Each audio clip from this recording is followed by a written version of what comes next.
Olá, bem-vindos à última parte dessa aula. Vamos chegar logo no final e, sem mais delongas, apresentar a atividade que vocês vão fazer, que vai ser bem interessante e vai dar sustentação para muitas coisas que nós vamos fazer ainda dentro dessa disciplina, ok? Então vamos lá, a última definição do tipo de amostragem, então amostragem por conglomerado, também chamada de amostragem por cluster. Cluster e conglomerado são sinônimos, cluster é uma palavra do inglês. Ele é um processo que também envolve duas etapas. A amostragem por conglomerado divide a população em subgrupos, mas que tenham elementos heterogêneos dentro dele. É o inverso da outra amostragem que nós vimos, a estratificada. Na estratificada, nós queríamos grupos semelhantes. Agora nós queremos subgrupos com elementos muito diferentes, muito heterogêneos. Cada subgrupo definido nesse tipo de amostragem é um conglomerado ou cluster. E o que acontece é que se os indivíduos ou representações dentro de cada subgrupo é muito diferente dos seus semelhantes, os outros grupos têm as mesmas características. Então todos os grupos são muito heterogêneos entre si, dentro deles, mas quando se compara um grupo com o outro, eles são muito parecidos. Então, a conglomerado é exatamente o inverso da amostragem estratificada, ok? Então, falando um pouco mais sobre esse tipo de amostragem, ele pode ser utilizado, por exemplo, numa empresa que tenha várias filiais. Espera-se que as filiais sejam semelhantes entre si, ou seja, os grupos, as filiais, são semelhantes. Cada filial funciona muito parecido com a outra. Mas dentro da filial, eu tenho elementos muito diferentes. Cada funcionário dentro dessa filial tem suas particularidades, tem suas características pessoais. Então, dentro de um grupo filial, as características são muito heterogêneas. Mas, se eu olhar cada uma das filiais, todos esses grupos meio que se repetem. Então, eu tenho uma homogeneidade entre os conglomerados. Ok? Então, é isso que a gente tem na forma da amostragem por conglomerado, e é uma coisa bastante interessante também para a gente trabalhar, porque ela permite, né, que a gente faça as ponderações, tanto essa amostragem por conglomerado quanto a anterior, ela permite que a gente faça ponderações sobre as características da população que nós estamos avaliando. Então aqui, se nós estivermos olhando uma empresa que possui várias filiais, seria interessante a gente observar se existem essas características, como está apontado aqui no exemplo. Se as filiais são todas muito parecidas e os indivíduos dentro das filiais são diferentes entre si. Claro, um é o chefe, o outro é o encarregado, o outro é o cara da produção, cada um tem o seu perfil, né? Então eles são naturalmente diferentes. Já na amostragem por aleatória estratificada, se eu quiser analisar, por exemplo, um departamento, então as pessoas do departamento da contabilidade são todas muito parecidas, todas elas têm mais ou menos o mesmo perfil, fizeram a mesma faculdade, falam das mesmas coisas, usam os mesmos jargões técnicos. Já as pessoas que estão lá na produção têm um outro perfil totalmente diferente. Tem lá a sua especialização, seu conhecimento técnico, seu linguajar. Então, se a gente olha um grupo da contabilidade, esse grupo é formado por indivíduos muito iguais. Se eu olho o grupo da produção, os indivíduos também são muito iguais. Mas quando eu comparo um com o outro, eles são muito diferentes.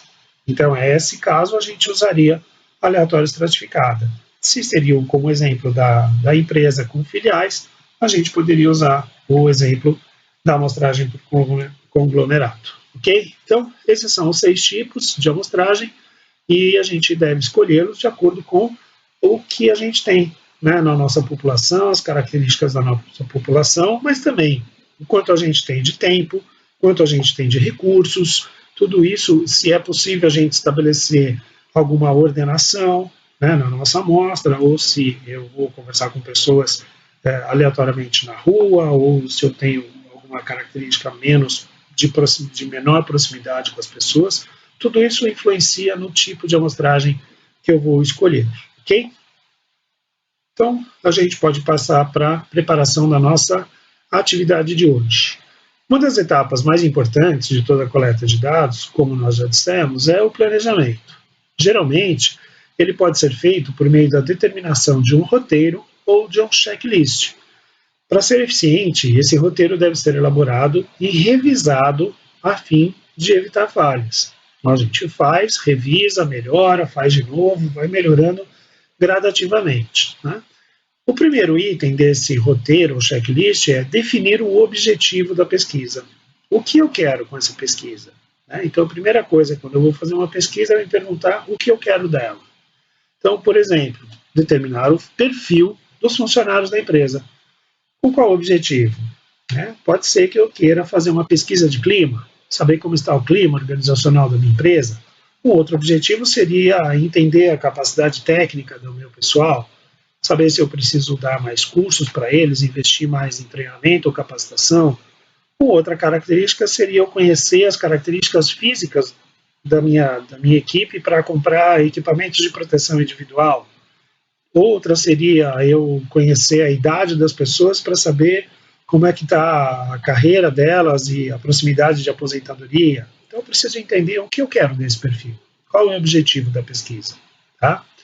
Segundo item do nosso checklist ou roteiro é definir as variáveis e a população de interesse. Variáveis a gente já viu, né? Por exemplo, idade, peso, nome, altura, sexo, cor dos olhos. Tudo isso são características dos indivíduos que serão pesquisados e formam, então, as nossas variáveis.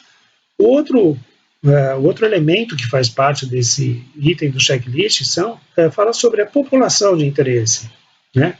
Nós, no nosso enunciado, falamos que a população de interesse seria de 30 mil funcionários da empresa. Então, essa é a nossa população.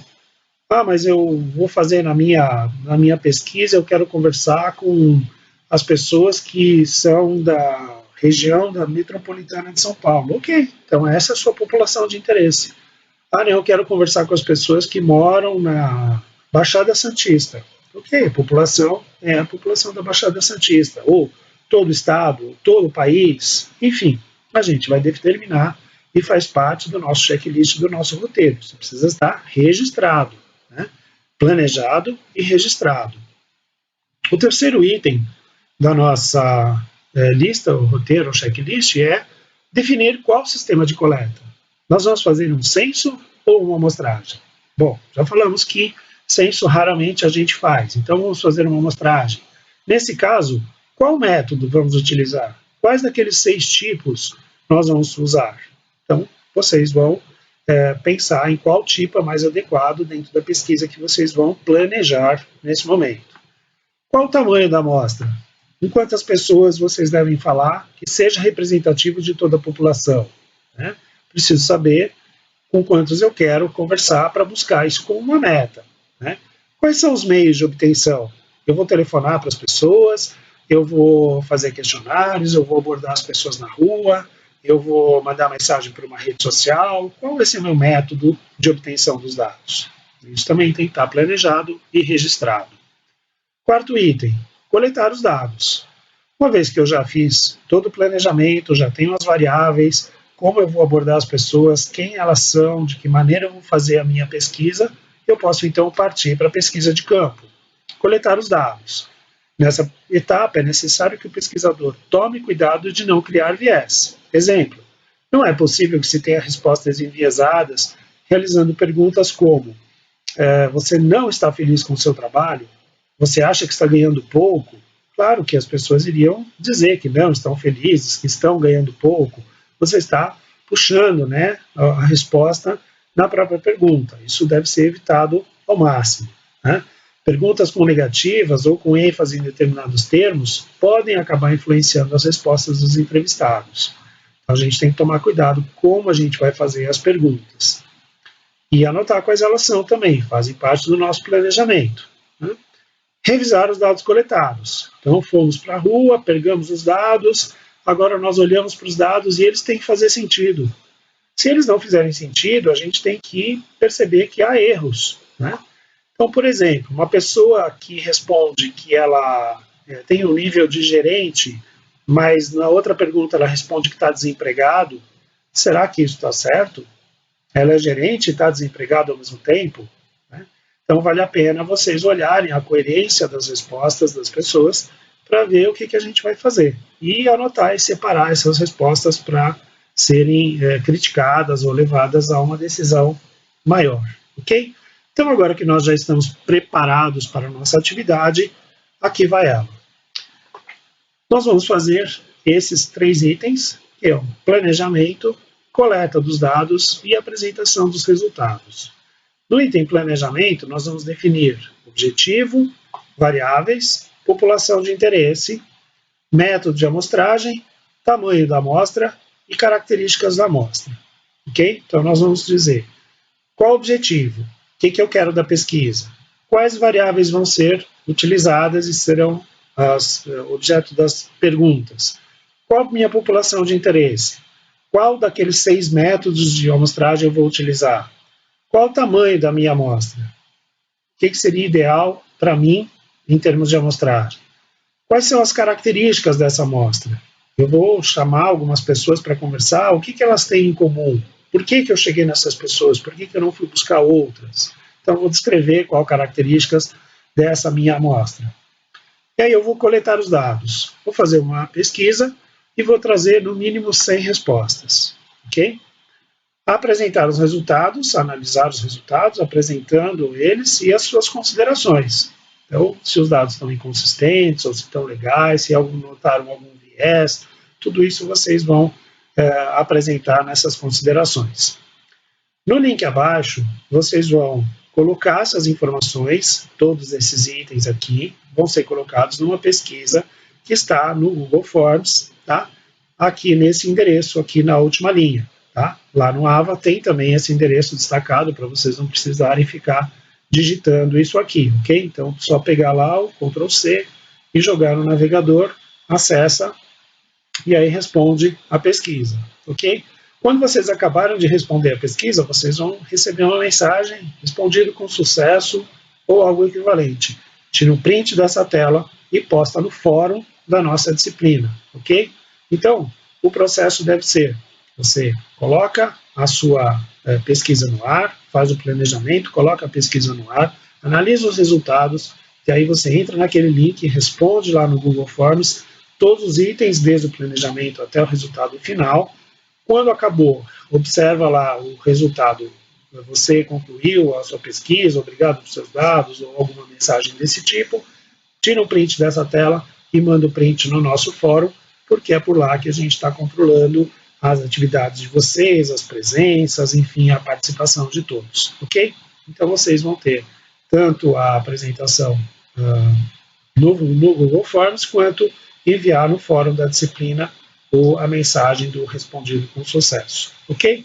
Então, hoje é isso, espero que vocês estejam bem, estejam se cuidando, estejam se protegendo todos os seus familiares, a nossa população como um todo. Nós continuamos aqui preparando material, passando conteúdo para vocês e estamos à disposição para as dúvidas, para que esse processo ocorra de uma maneira muito tranquila, que a gente consiga ter sucesso nos nossos aprendizados. Nós também estamos aprendendo bastante com esses novos formatos e queremos que vocês participem muito com a gente, ok? Valeu, pessoal. Até!